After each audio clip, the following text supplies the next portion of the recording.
Dahil wala ng klase si Aura, chinat niya ako na mami, puntahan mo ako dito, daan muna ako mag-stay sa'yo hanggang Sunday ng hapon.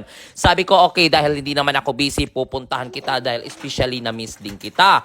Hi, this is Nini Wonder, get ready with me. So for today's video, chinat ako ni Aura na puntahan daw siya sa lugar nila, which is may kalayuan yung town niya, kaya nasa Del Carmen siya. So kung magdadrive ako, abutin ako ng 2 hours or 1.5, something like that. Kasi napakaslow ko lang po mag-drive. So, nandito na kami sa place niya at gabi na ako nakarating. Sabi niya, Mami, dahan-dahan lang. Hello, Miss kami, Beth. Hello, everyone. Ay, wala mo kaligo. Hello, I'm mga girl. Oh, dagi boy. Natuwa ako dahil may nakakapanood pala ng mga vlog ko dito sa place ni Aura, which is napakalit lang din naman ng Siargao.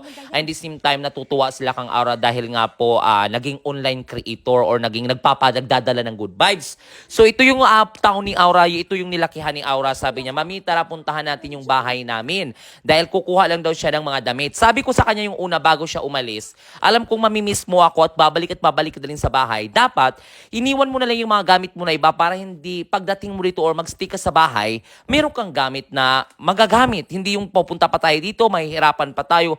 At napakarong timing din dahil wala siyang susi. Ewan ko kung nasan yung susi niya. Meron daw siyang secret way or secret door. Hala, lagot ka, Aura, patay ka.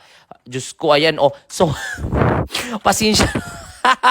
Meron pala silang secret. Kung meron siyang option na walang pintuan ng isa, meron din kabilang pintuan. So, which is napakatalino naman tong anak ko. So, ayun, patay ka talaga ng kapatid mo pag nakita ka to.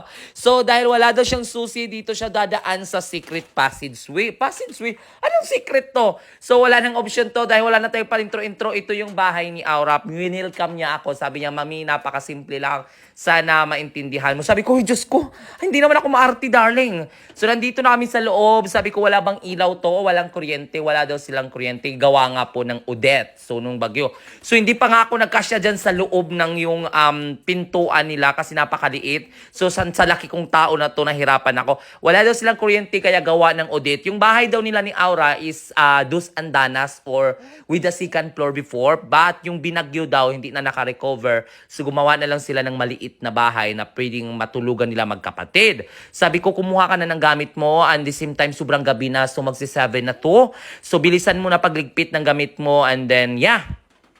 Simple siya pero alam kong matatawag siya na house or home. So ayan, nandito na si Aura, pumipili na siya. Sabi ko, dalhin mo na yung dapat bongga. So next time, pag pupunta ka dito sa bahay, dapat ang gawin mo, mag-iwan ka na ng mga stop para pagpunta mo dito kahit anytime, meron ka magagamit. Hindi yung magkatulad nyo yung magkakaundugaga ka. Sabi ko sa kanya, bilisan na dahil nihintay na tayo ng sasakyan. Sana all may sasakyan.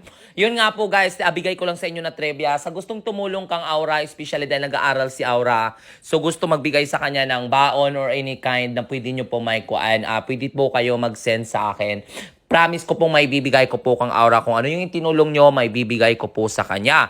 Sabi ko, bilisan mo na kasi naghihintay na yung ating driver sa baba. Sana all may driver. Hindi yung friend ko hinintay at sinamahan niya ako kasi nga napakalayo talaga yung place ni Aura.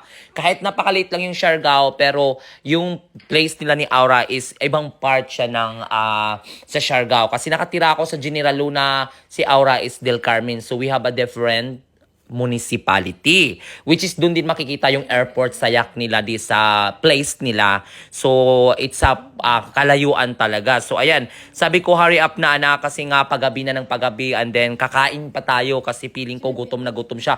Na-miss ko siya at sabi ko, bakit pumayat yung anak ko? Bakit pumayat ka? Bakit pumayat ang Disney princess? Siguro gala ng gala or busy din siya sa schooling niya, which is nga di naman talaga no pag nasanay ka na yung matutulog ka ng late at gigising ka ng late. Tapos mababago yung routine ng araw mo.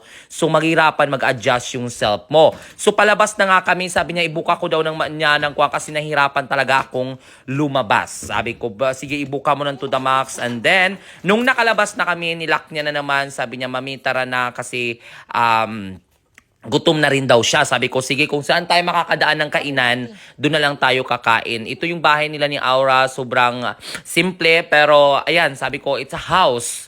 So, nandito na kami sa labas. Sabi niya, Mami, dahan-dahan kasi madilim at walang street light. Sabi ko, sige, meron naman tayong flashlight. Dahan-dahan lang tayo. Kasi, uy, may nakakita ko ng doggy boy. Ang cute-cute naman ng doggy boy na to. Hello, doggy boy. Ang cute naman. Mahilig talaga ako sa aso at pusa. Kaya naman, wala talaga kahit sa island, kahit saan ka magpunta, ang dami talagang mga animals or aso at pusa kahit saan. So ito na yung daan, bumaba na kami ni Aura kasi 7 PM na yata ito. Kailangan na namin ding umalis kasi babalik pa kami ng General Luna, which is may kalayuan talaga. Pero before that, nag-dinner muna kami, pinakain ko kasi nga sabi ko, pumayat ang nakshi ko. Ewan ko kung saan to ng kuan or kuan na yan. So tuwang-tuwa naman siya, dinala ko siya sa Boulevard, Dapa. So dito tayo kakain para mabawi-bawi naman at maging kuwang ka naman ulit, maging sexy and know it. Char! Ano sexy and know it? Thank you so much, King, for driving us. And thank you sa napakabait kong, ayan, mga friends. So, ayan, wow. Sana all, ang ganda. So, ano pang hinihintay nyo? This is Nani Wonder, signing off. Thank you. See you next vlog. Bye-bye.